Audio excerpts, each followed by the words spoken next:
Bismillahirrahmanirrahim. Assalamualaikum warahmatullahi wabarakatuh.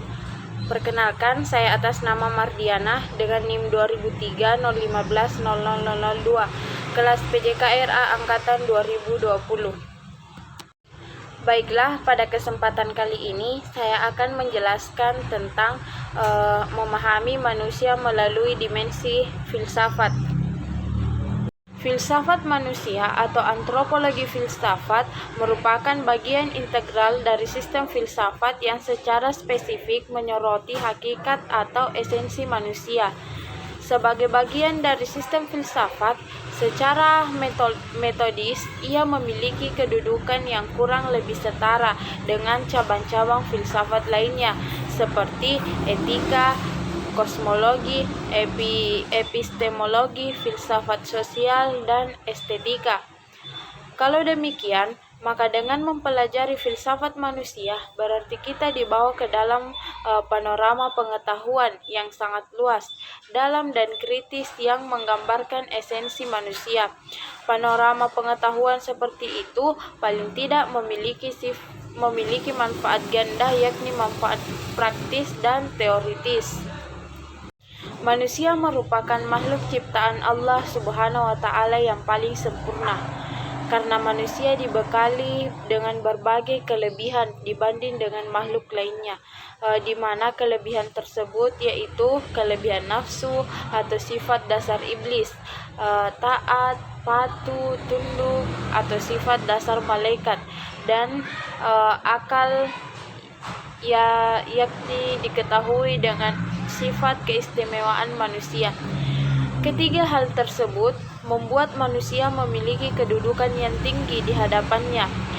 Jika manusia dapat mengatur ketiganya dan dapat memposisikan diri sebagaimana yang dititahkan oleh Allah Subhanahu wa Ta'ala, maka manusia akan memperoleh kebahagiaan abadi. Apa itu filsafat? Secara etimologis, filsafat berakar dari bahasa Yunani, yaitu philein yang berarti cinta dan sophia yang berarti kebijaksanaan. Jadi filsafat adalah cinta akan kebijaksanaan. Kata sophia dalam pandangan filsafat lebih dari sekedar wisdom. Dalam bahasa Inggris, sophia mengandung berbagai banyak makna. Herodotus menggunakan kata filosofien dalam upaya untuk menemukan sesuatu. Dalam pengertian ini, filsafat diberi arti rasa cinta untuk mengetahui dan memuaskan aspek kognitifnya. Sementara Pythagoras mengaitkan sophia dengan kontemplasi. Sophia bagi Pythagoras adalah pengetahuan hasil kontemplasi. Plato, sebagaimana dipaparkan oleh Andreatta Ujan, lebih jauh menunjukkan hakikat filsafat sebagai hasil kontemplasi dalam 5 karakter berikut. Karakter pertama yaitu dapat bertahan terhadap diskusi kritis. Artinya, kegiatan utama dari filsafat adalah mengkaji secara kritis tentang segala hal. Dengan kajian itu diharapkan terjadi pertanggungjawaban rasional. Yang kedua yaitu menggunakan metode dialektis. Dengan metode ini, filsafat bergerak secara bertahap, yakni mengkritik pandangan-pandangan yang ada. Setelah itu membangun pandangan baru yang didukung dengan argumen yang lebih kuat. Yang ketiga yaitu berusaha mencapai realitas yang terdalam. Filsafat menganalisa hal-hal terdalam dari kenyataan. Ia tidak berhenti pada fakta empiris, melainkan berusaha untuk menemukan kebenaran yang terdalam. Yang keempat yaitu filsafat bertujuan untuk mengangkat tujuan ideal realistis. Bagi Plato, memahami kebenaran berarti juga memahami idea tentang kebenaran yang dicari oleh manusia. Idea tentang kebenaran dilihat sebagai realitas tertinggi bagi manusia. Yang kelima yaitu mengetahui bagaimana harus hidup sebagai manusia. Filsafat juga ini merupakan adalah daya upaya manusia dengan akal budidaya untuk memahami, mendalami, menyelami secara radikal dan integral serta sistematik mengenai ketuhanan, alam semesta dan manusia sehingga dapat menghasilkan pengetahuan tentang bagaimana hakikatnya yang dapat dicapai akal manusia dan bagaimana sikap manusia seharusnya setelah mencapai pengetahuan tersebut. Adapun eksistensi manusia sebagai individu yang pertama yaitu tahap estetis. Tahap estetis adalah tahap di mana orientasi hidup manusia sepenuhnya diarahkan untuk mendapatkan kesenangan. Pada tahap ini, manusia dikuasai oleh naluri-naluri seksual, oleh prinsip-prinsip kesenangan yang hedonistik, dan biasanya bertindak menurut suasana hati atau mood.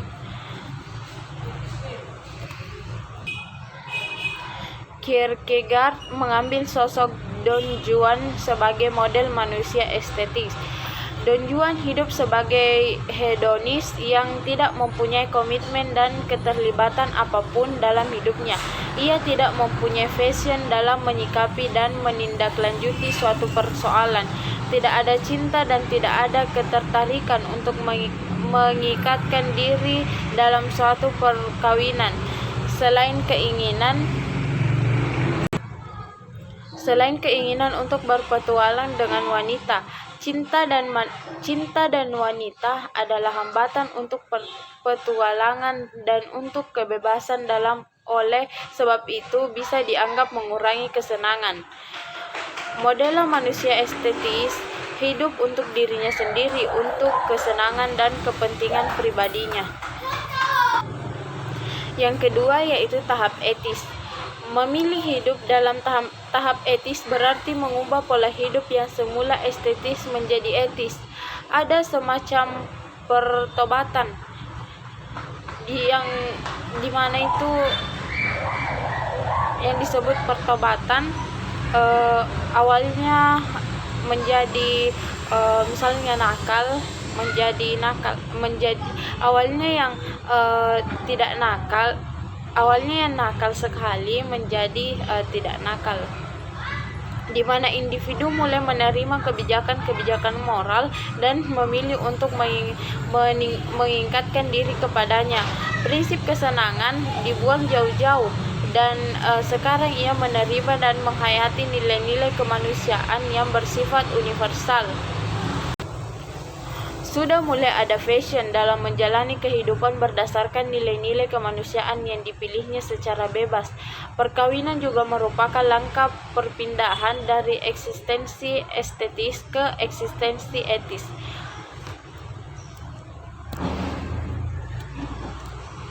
Kemudian tahap ketiga yaitu tahap religius.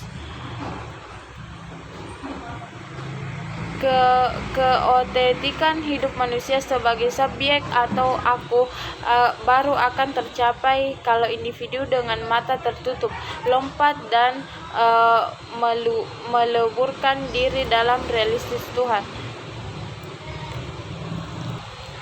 Lompatan dari tahap etis ke tahap religius jauh lebih sulit dan sublim daripada lompatan dari tahap estetis ke tahap etis. Maka secara rasional kita bisa mempertimbangkan segala konsistensi yang mungkin akan kita hadapi. Sedangkan lompatan dari tahap etis ke tahap religius nyaris tanpa pertimbangan rasional.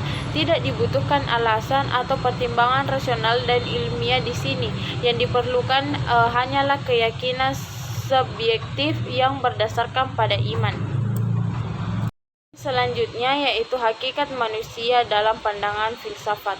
Para ahli pikir dan ahli filsafat memberikan sebutan kepada manusia sesuai dengan kemampuan yang dapat dilakukan manusia di bumi ini. Yang pertama yaitu manusia adalah Homo sapiens, artinya makhluk yang mempunyai budi. Kemudian kedua, manusia adalah animal rasional, yang artinya binatang yang berpikir. Kemudian yang ketiga yaitu manusia adalah homo lequien, artinya manusia yang pandai menciptakan bahasa dan menjelmakan pikiran manusia dan perasaan dalam kata-kata yang tersusun. Selanjutnya, manusia adalah homo fiber, artinya makhluk yang terampil.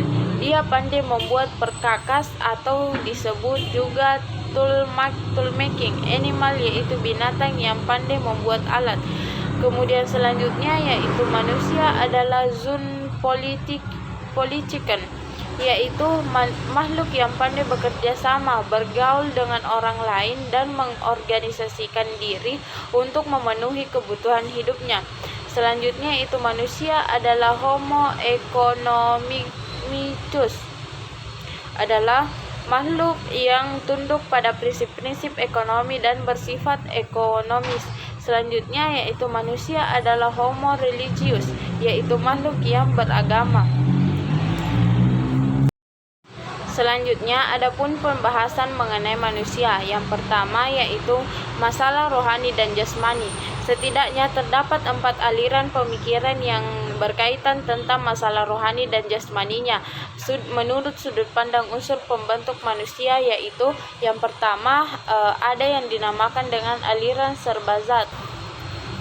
Aliran serbazat atau faham metabolisme adalah aliran serbazat ini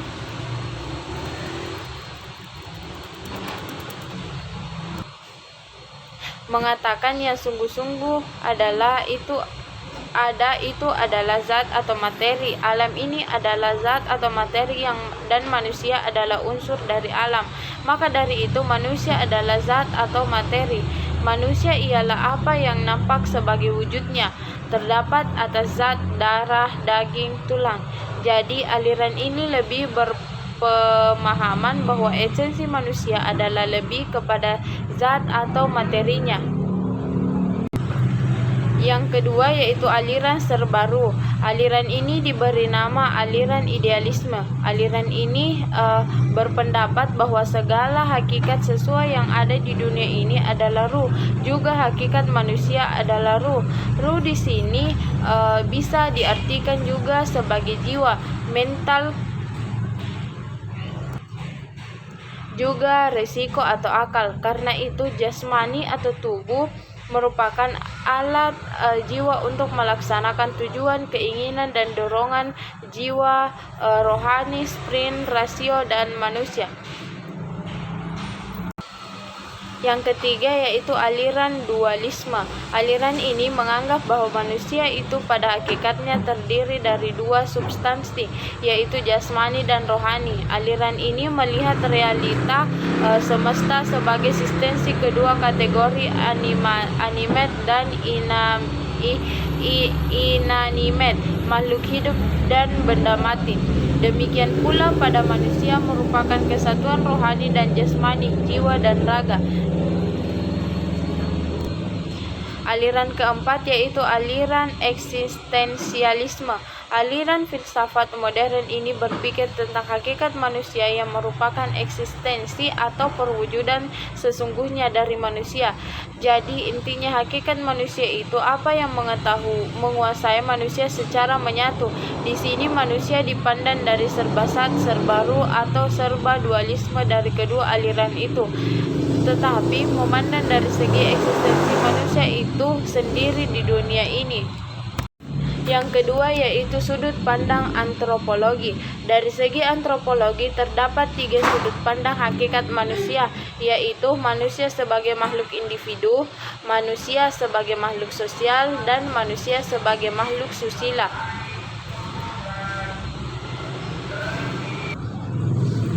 Manusia sebagai individu memiliki hak asasi sebagai kodrat alami atau sebagai anugerah Tuhan ke depannya. Hak asasi manusia sebagai pribadi itu terutama hak hidup, hak kemerdekaan, dan hak milik. Didasari atau tidak, manusia sering memperlihatkan dirinya sebagai makhluk individu, seperti ketika mereka memaksakan kehendaknya atau egois, mencerminkan masalahnya sendiri, percaya diri, dan lain-lain. Menjadi seorang individu, manusia mempunyai ciri khasnya masing-masing. Antara manusia satu dengan yang lain berbeda-beda. bahkan orang yang kembar sekalipun, karena tidak ada manusia di dunia ini yang benar-benar sama persis. Fisik boleh sama, tetapi kepribadian tidak. Yang kedua yaitu manusia sebagai makhluk sosial. Telah kita ketahui bersama bahwa manusia tidak dapat hidup sendirian. Manusia juga membutuhkan manusia lain agar bisa tetap eksis dan menjadi kehidupan ini atau saling tolong-menolong. Itu sebabnya manusia juga dikenal dengan istilah makhluk sosial. Keberadaan tergantung oleh manusia lain. Esensi manusia sebagai makhluk sosial ialah adanya kesadaran manusia tentang status dan posisi dirinya dalam kehidupan bersama dan berbagai tanggung jawab dan kewajiban di dalam kebersamaan itu. Adanya kesadaran interdependensi dan saling membutuhkan serta dorongan-dorongan untuk mengabdi sesamanya adalah asas sosialitas itu.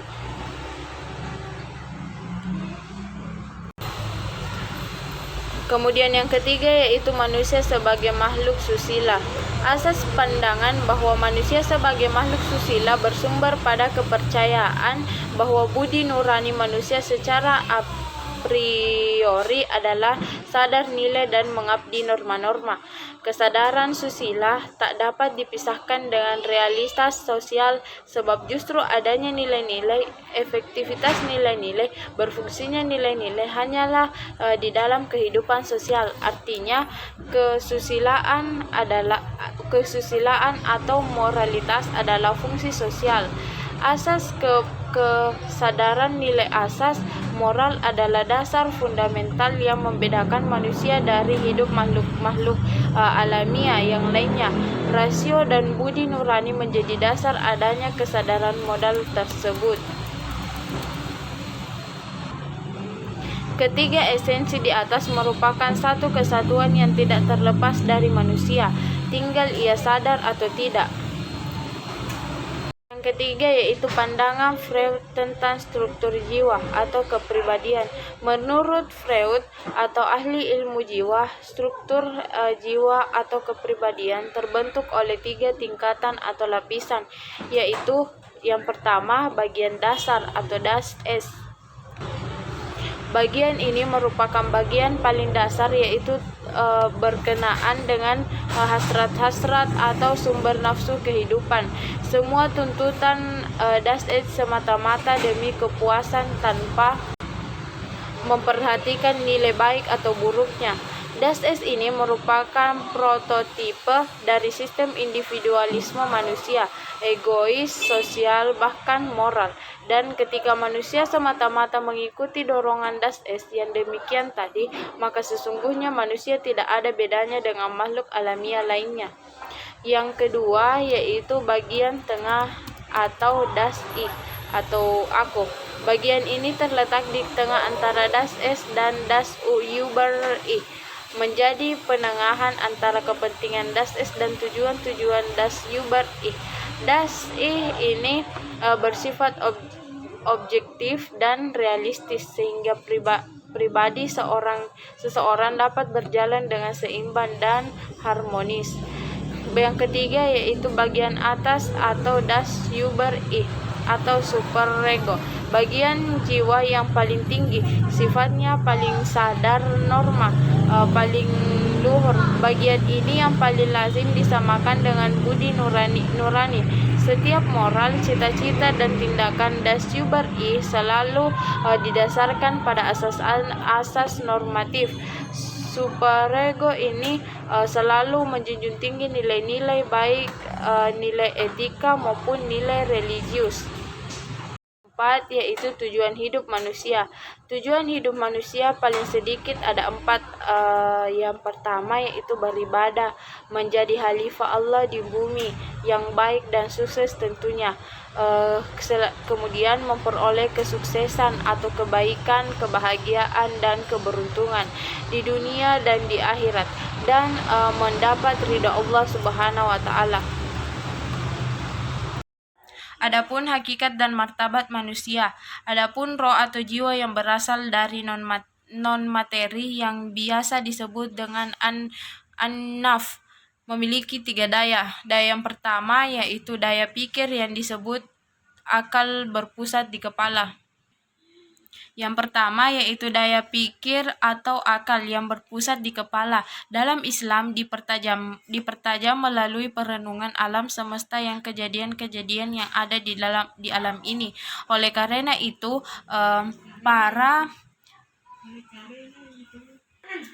para filosof muslim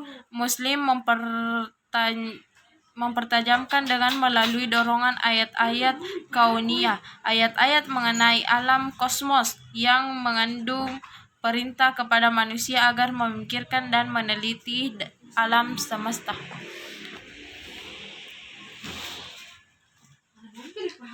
Tidak, Ji. Yang kedua yaitu daya rasa di kalbu yang berpusat di dada, dipertajam melalui ibadah, sholat, zakat, puasa, dan haji. Hal ini berarti infiltrasi dari semua ibadah adalah mendekatkan diri kepada Allah Subhanahu wa Ta'ala.